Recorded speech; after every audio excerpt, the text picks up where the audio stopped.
And good morning to the future Supreme Court judge who just finished reading in your studios, aka Nancy.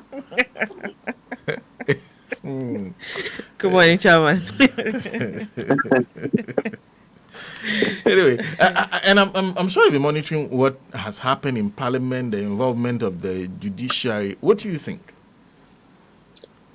Oh, I think that it's been a very eventful long weekend, even for those of us who are not even qualified to be packet lawyers. I think I get an echo from your side. I'm not sure whether it's my side. I don't have a problem here. So Okay, let me carry on. Yeah, so it's been I would say tumultuous, but eventful Thursday, Friday, and over the weekend. We have all become the wiser for various elements in our constitution and law. And even we, the if you like, the laymen, when we go and read the English, fortunately, our constitution was written not in heavy legal jargon. Once we read it, sometimes we are scratching our heads as to what exactly that circus at the Supreme Court was all about. For us, the case is really simple. And I kept reading Article 97 over and over again, specifically Section 1, G and H. And I just kept wondering, is there something else in this that we, the laymen, can see? Arguably, it's probably one of the most clearest elements, non-legally cloaked elements of the Constitution. And I was just wondering exactly where our Supreme Court was coming from. And this is not because we are NDC or NDC. This is because you even approach it from the school of common sense, and it does not make sense that what is written in black and white is being seen by someone else as something in color TV. It's shocking. When you read it, it's very clear. It just says a member of parliament shall vacate his seat in parliament under what conditions? G says if he leaves his party, of which he was a member at the time of his decision of his election to parliament, to join another party, or seek to remain in parliament as an independent member. Or H, if he was elected a member of parliament as an independent candidate and joins another political party. So this is in black and white. I don't know who even needs this interpretation. You say collect water and drink. You want me to go to Supreme Court and they'll define what water is, what drink is, what collect is. And this is one of this kind of judicial gangsterism that is destroying our country. Why is it that this same ruling, when it was passed in favor, in fact, pushed through by the same NPP less than 4 years ago, less than 4 Novembers ago, they were all over the moon and they did not make noise about it? Why is it that everybody is clear on what this means? Everybody is also clear that Parliament is a master of its own. It's not today that we are going to be told. Again, it is very clear in Article 110, Article 110, that Parliament will have its own standing orders to govern its internal proceedings. And so if Article 97 has provided that the moment you choose to move away from your party when in Parliament, or you choose as an independent to move to a party, you are gone. Who is going to declare that? Is it not the Speaker of Parliament, the Leader of Parliament? It's a simple logic. You don't even need, the Supreme Court should have wisely, as in other cases, should have wisely declined to get involved in this. It was clearly a case of a baby in Pampers seeking to run to the Supreme Court, seeking Saka. Afenyo Markins himself knows it. And you could see all the antics that he was engaging in on media. If you don't address him as majority leader, he won't answer questions, he won't allow you to answer questions. If you call a frog a rabbit, it will still not run like a rabbit. I think that the Supreme Court has further, if you like, embarrassed itself by getting itself entangled into this. Because the same constitution says that Supreme Court cannot dictate what the Speaker of Parliament does or says within parliamentary proceedings or how he governs Parliament, especially parliamentary discipline. If we decide to go ahead with what the Supreme Court is doing now, so tomorrow, if Afenyo Markin puts his hand to catch the eye of the Speaker, and the Speaker refuses to allow his eye to catch as Afenyo Markin's hand to speak, will Afenyo Markin run to the Supreme Court and ask them to come and tell them to get him to speak? That is the logical conclusion of what is happening now. This is not a matter that needed interpretation. In any case, I'm not a lawyer, but listening around, the little we all know The Supreme Court is saying Speaker should stay of execution. They know, they are lawyers sitting there. They know what a stay of execution is. You stay an execution on a court judgment or a court order. Is the Speaker's ruling a court judgment? Is the Speaker's ruling a court order? So what are they staying? So as far as we, the laymen on the street, are concerned, you can't slaughter a chicken that does not exist. You can carry your knife around and swish it in air as an invisible chicken. There is no court order. There is no judgment. So again, what the Supreme Court did was an exercise in futility. And they did it at so supersonic a speed that people are wondering whether the LBGT case is still with them. People are wondering whether the several backloads of cases that they are sitting on have been cleared or are still there. Now, where do we stand now? From us, from the little that we know, as far as we know, Parliament can carry on with its business and just ignore the Supreme Court. Ignore the Supreme Court. Yes, they should just ignore the Supreme Court. One, because they are cloaked with the power under Article 110 to govern their own business, to engage in their own parliamentary discipline, their internal governance. This matter has to do with internal governance, a simple declaration by the Speaker of what is already enshrined in Article 97, 1G and H. Finito. If anyone has an issue with those constitutional clauses, they should go and be asking Supreme Court. But as far as those rules are still in force, but Speaker Bagman must continue and do as he needs to. What is the worst that they can do? What Supreme Court forgets is that they have contempt of court. Parliament also has contempt of Parliament under Article 122. And they should be able to summon anybody who is interfering or seeking to undermine or bring Parliament into disrepute. So I think that, look, Honorable Bagman must face down this judicial tyranny. This is simply a judicial overreach. They are reaching for something that has nothing to do with them, and they should have told the same Afenyo Martin, who is a seasoned lawyer, he knows better, and he's just playing politics and not law. This is not even politics. This is just plain thuggery. This is an attempt to misuse the Supreme Court that they have packed with political operatives, like former parliamentary candidates for Ho Central and the like. This is to misuse MPP politicians that have been cloaked with judicial powers to mess up the constitution and the governance system in Ghana. And I think that Speaker Bagman must stand up to this judicial tyranny. He must assert Parliament's supremacy in governing itself. And if anyone summons him for contempt of court, the beauty of it is that if you decide to summon any parliamentarian, anybody in Parliament, including the Speaker or the Clerk of Parliament in court, it is Speaker Bagman himself who must sign them off to go.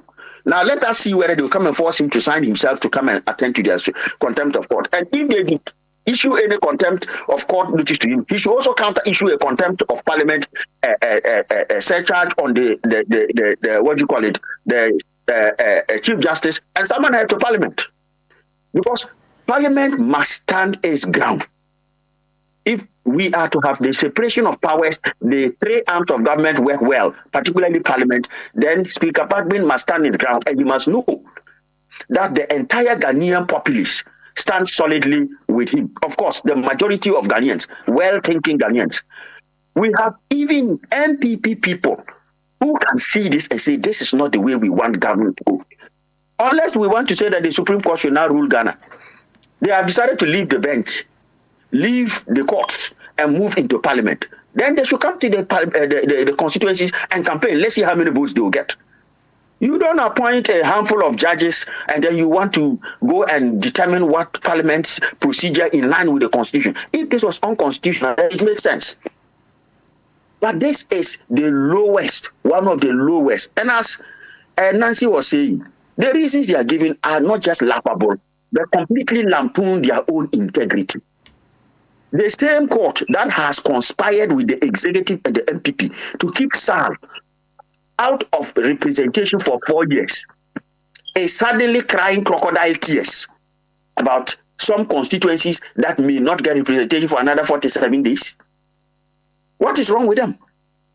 You see, the judiciary must understand that they serve Ghana, they don't serve MPP. Whether MPP likes it or not, whether they dance at Baja, Kalogo or DUMBAH, they will go 7th December.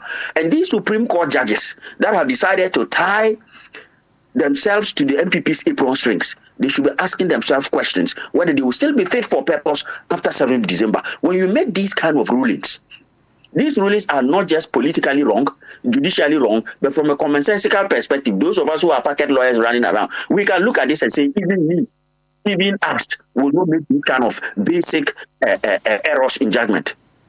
We in the UK and Ireland chapter, we support the Speaker's declaration 100%. In our view, it is consistent with what we see in the Constitution. It is consistent with the MPP's own practice. In just a little over 4 years ago, Speaker Bagman must put his foot down and call the bluff of the Supreme Court judges. Let's see whether they will march in their wakes to Parliament to come and do what they want to do. And those military men that are being marshaled to go and stand in Parliament, I hope they know where their bread is buttered. Because they must remember that the MPP will not be in power for eternity. And any military man who goes there to misbehave, as Honorable Kwame Buja said, we are taking note of you, and at the right time, you will dance to the music. You will face the music.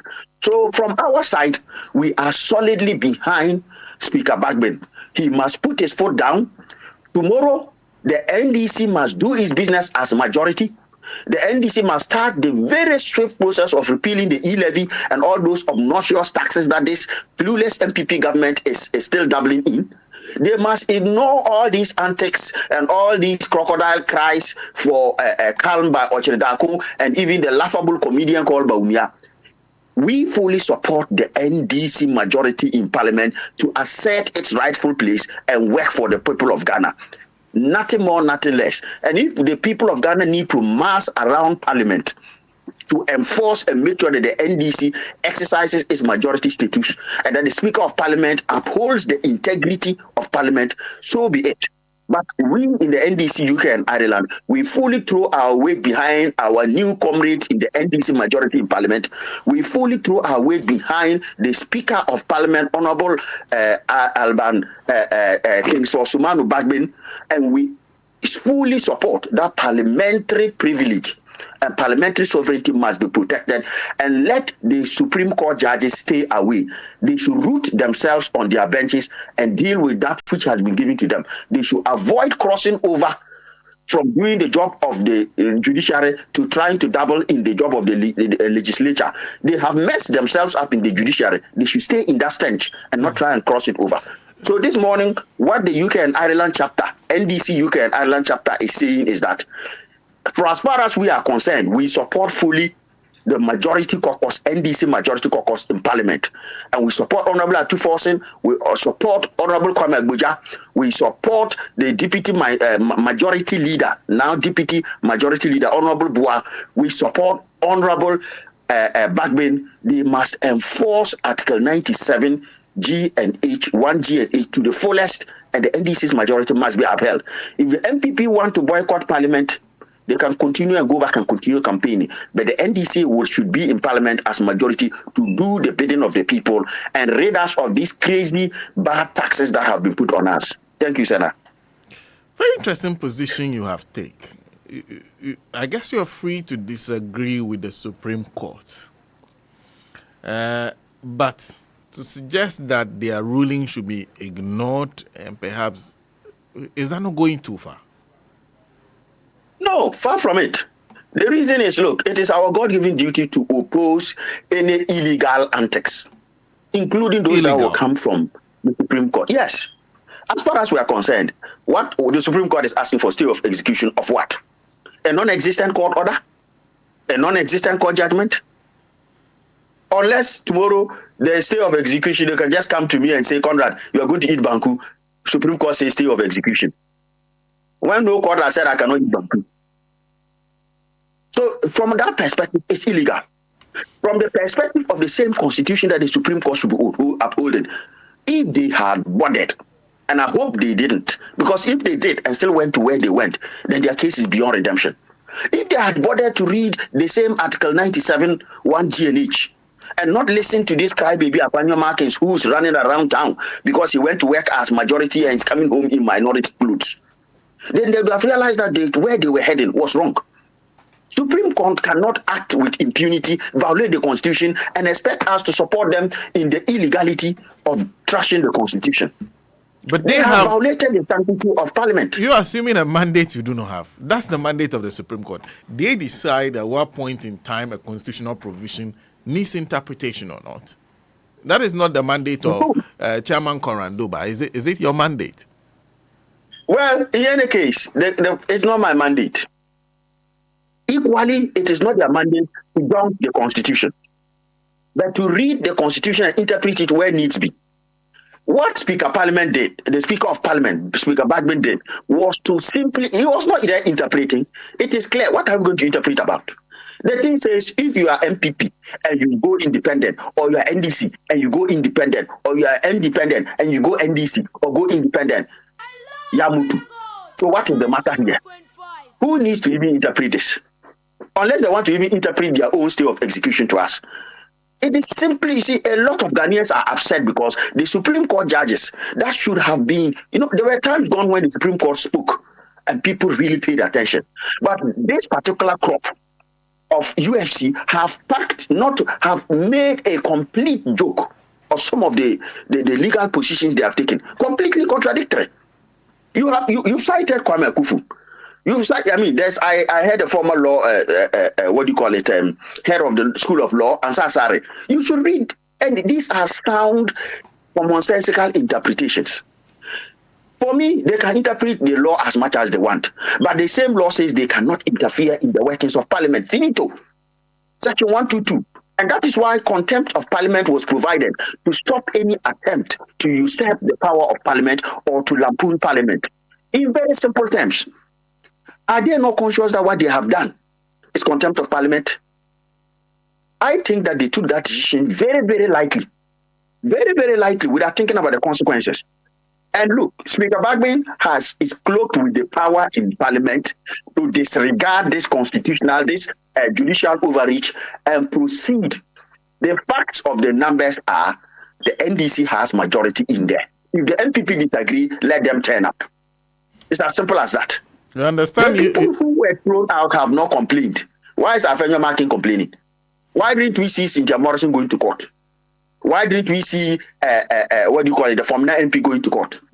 Why is Afenyo Markin fighting, crying more than they believe themselves?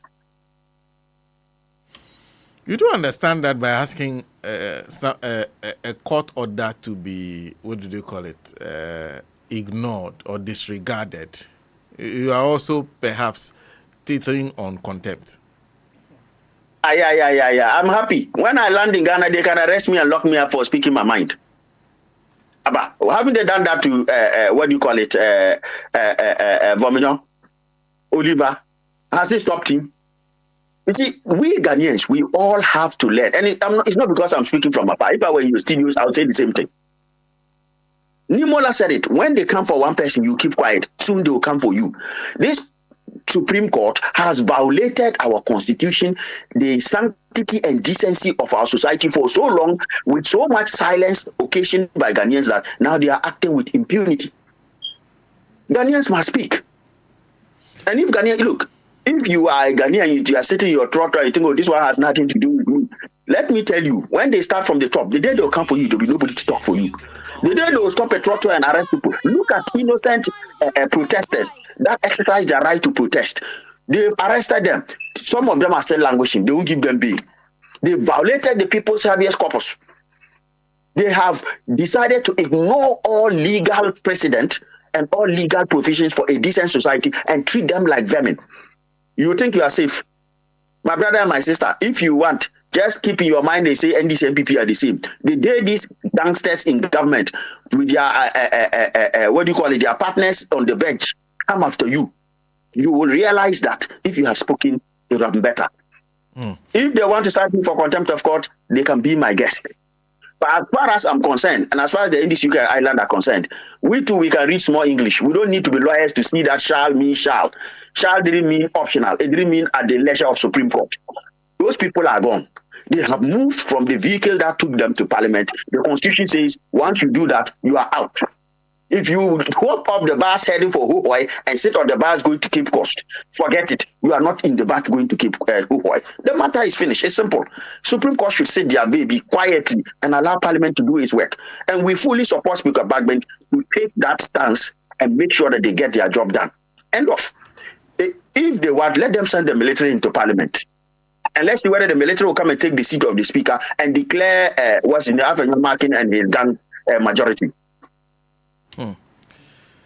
CONRAD DUMBAH, thank you very much for speaking to us. Thank you, my brother. Have a good day. It's chairman of the NDC UK Ireland chapter joining us on the line this morning.